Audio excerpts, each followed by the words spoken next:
নমস্কার। এই বছরের অক্ষয় তৃতীয়া সম্পর্কে একটি বিশেষ প্রতিবেদন। এই বছরের অক্ষয় তৃতীয়া 19 এপ্রিল থেকে শুরু হচ্ছে এবং এই বছরের অক্ষয় তৃতীয়ার শুভ সময় থাকছে তার পরদিনও পর্যন্ত। অক্ষয় তৃতীয়া এমন একটা দিন, এমন একটা সময় যে যার জন্য কোনো পঞ্জিকা দেখার প্রয়োজন হয় না এবং কোনো ভালো সময় নির্ধারণের প্রয়োজন হয় না। গোটা সময়টাই অক্ষয়। অক্ষয় তৃতীয়া বৈশাখ মাসের একটি দিনে হয়, যেটা তৃতীয়াতে হয় এবং শুক্লপক্ষের তৃতীয়াতে, এবং এই দিন খুবই শুভ। বলা হয় এই দিনে বিবাহ বা শুভ কোনো কাজ, বাড়ি গৃহপ্রবেশ, বাড়ির জমি কেনা বা জমির কোনো এগ্রিমেন্টে যাওয়া, গাড়ি কেনা, সোনাদানা কেনা, যে কোনো জিনিস প্রচন্ড প্রচন্ড শুভ। আমি আপনাদের ভিডিওর মধ্যে দিয়ে দেবো বিশেষ এই অক্ষয় তৃতীয়ার দিনটা কোথা থেকে কতদিন পর্যন্ত এই সময়টা ভালো থাকছে। তো এই ভালো সময়টাকে কাজে লাগান আর অক্ষয় তৃতীয়াতে আপনারা সকলে খুব ভালো থাকুন। প্রথমত বলবো, অক্ষয় তৃতীয়ার দিন আপনারা আপনাদের নিজেদের গৃহদেবতার যেমন পুজো করেন অবশ্যই পুজো করবেন।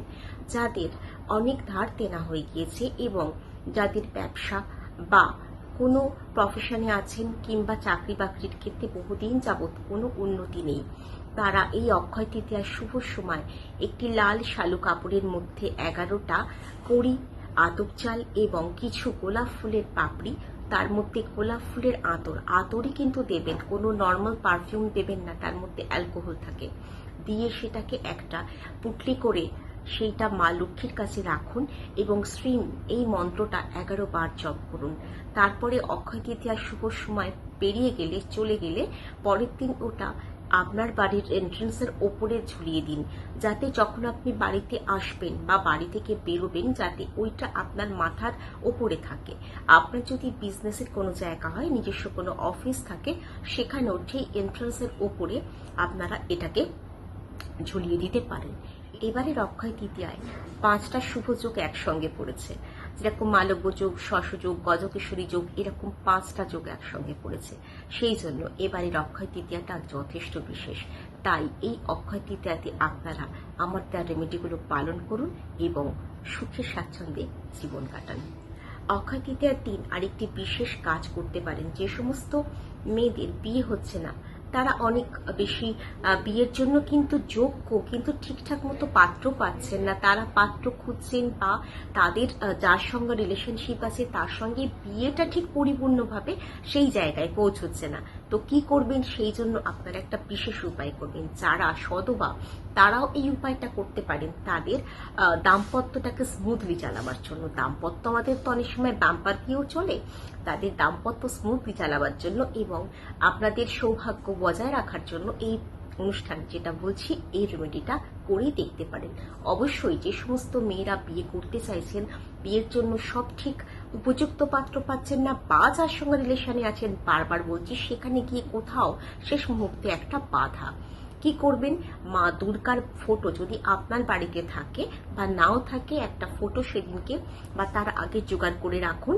সেই ফটোতে অপরাজিতা বা জবার মালা দিন। মা দুর্গাকে কোনো মিষ্টি, কোনো সুন্দর মিষ্টি 1 গ্লাস জল দিয়ে পুজো দিন।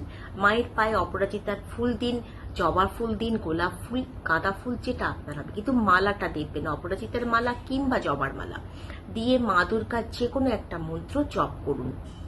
আপনি দেখে নিতে পারবেন কিংবা আমি ভিডিওর মধ্যেও দিয়ে দিতে পারবো। একটা মন্ত্র 108 বার বা 11 বার জপ করুন এবং একটা দোকান থেকে ভালো ব্র্যান্ডের, আপনি যেটা পছন্দ করেন বা ভালো ব্র্যান্ড, এখন তো সবাই হার্বাল সিঁদুরই ব্যবহার করেন, সেরকম কোনো ভালো এক কৌটো সিঁদুর কিনে আনুন।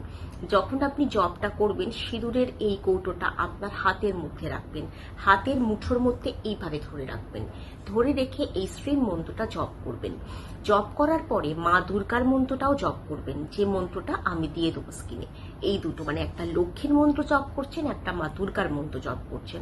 এই দুটো মন্ত্র জপ করার পরে ওটা মা দুর্গার আসনের সামনে রেখে দিন।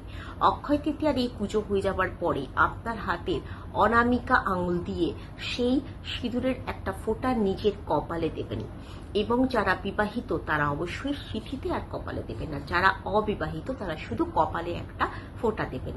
এই যে সময়টা সেটা পেরিয়ে গেলে ওই সিঁদুরটা আপনার সঠিক কোনো ভালো জায়গায় রেখে দেবেন। যারা শতবা সারা বছর ব্যবহার করবেন সিঁদুরের সঙ্গে মিশিয়ে, আর যারা বিবাহ করতে চাইছেন, শুভ সময়টা আসার জন্য অপেক্ষা করছেন, তারা মন মতো পাত্র বা যাকে চাইছেন তার সঙ্গে যখন শুভ পরিণয়টা সম্পন্ন হয়ে যাবে, সুসম্পন্ন হয়ে যাবে, তখন এই সিঁদুরটা নিয়ে শ্বশুরবাড়ি চলে যাবেন, বা আপনি যেখানে আপনার নতুন সংসার শুরু করছেন চলে যাবেন এবং সেখানে গিয়ে এই সিঁদুরটা ব্যবহার করবেন। দেখবেন 1 বছরের মধ্যে ফল পেয়ে যাবেন। এই দুটো রেমেডি আজকে দিলাম অক্ষয় তৃতীয়ার জন্য। বিশেষ কিছু জিনিস যদি কিনতে না পারেন, সোনা দানা, তাহলে দরকার নেই। হলুদের কাঠ হলুদ কিনে আনুন 11টা, কিংবা আপনারা কড়ি কিনে আনতে পারেন, হলুদ কড়ি, বা আপনারা কাঁসার বা পিতলের কোনো একটা বাসন কিনে আনতে পারেন, একটা প্রদীপ, একটা গ্লাস, একটা বাটি ঠাকুরের ইউজ করার জন্য বা নিজে জল খাওয়ার জন্য এটাও কিনে আনতে পারেন। সারাদিন এই যে টাইমটা আমি দিয়ে দেবো, এর মধ্যে যে কোনো হোক আপনি কিনলেই হবে। পুরো দিনটাই একটা অক্ষয় দিন এবং এই দিনের যে মাহাত্ম্য সেটা আপনারা অন্য জায়গা থেকে আরো সুন্দরভাবে পড়েও নিতে পারবেন। এতটা বলে আমি এই ভিডিওটাকে দীর্ঘায়িত করব না। অবশ্যই সঙ্গে থাকবেন, আমার চ্যানেলটা সাবস্ক্রাইব করবেন এবং লাইক শেয়ার দিয়ে আমাকে মোটিভেট করবেন। তাহলে আজকে এই পর্যন্ত, নমস্কার।